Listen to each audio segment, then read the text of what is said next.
देखो अब हम लोग सीखेंगे जीएसटी से संबंधित प्रश्न। क्वेश्चन नंबर 19 से जो क्वेश्चन शुरू हो रहा है वो जीएसटी से संबंधित होता है। क्या होता है जीएसटी का मतलब, कोई बता सकता है? जीएसटी का full form good and service tax है ना।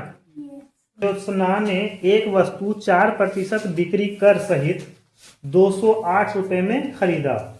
कर से पहले उस वस्तु का मूल्य ज्ञात कीजिए। कर मतलब टैक्स हो गया है ना। तो टैक्स सामान खरीदा है ज्योत्सना ने, उसमें 4% का उसने टैक्स दिया है, कर दिया है, तब जाके उसको 208 रुपये पड़ा। अगर बोलता है टैक्स नहीं देता, टैक्स से पहले का जो मूल्य है वो मूल्य हम लोग को निकालना है। तो 100 तक जो होता है ना, अगर हम लोग माने कि 100 तक जो होता है प्रतिशत अपने आप में 100, तो 100 तक जो होता है वो टैक्स फ्री होता है, वहां तक नहीं होता है। लेकिन 100 के ऊपर जब जाएगा तो वो क्या होता है, जीएसटी सहित है ना। यानी वेट जो होता है 100 तक वो वेट मूल्य कहलाता है, और 100 के बाद वेट का मूल्य तो रहेगा, उसके बाद जो टैक्स है वो टैक्स भी उसमें जुड़ जाएगा है ना। तो सीधी सी बात को समझना, अगर 100 है और प्लस कितना प्रतिशत टैक्स लग रहा है 4 है ना, तो क्या हो जाएगा ये 104 हो जाएगा। और 104 का मूल्य दिया हुआ है कितना 208।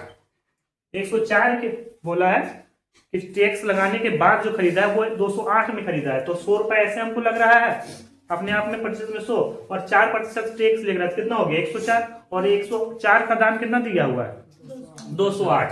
तो एक का कितना हो जाएगा, तो 208 बटा में क्या 104, ये हो जाएगा। अब हमको निकालना है कितना का 100 का, तो 100 का कितना हो जाएगा, तो 208 बटा में 104 और गुना में क्या कर देंगे 100।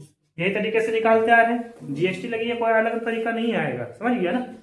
तो ये देखो 104 ये कितना बार में कट जाएगा, 2 बार में कट जाएगा, कितना आ गया 200। यानी टैक्स कर लगाने से पहले जो वस्तु का मूल्य था वो कितना था 200 रुपया था। ठीक है, कोई दिक्कत?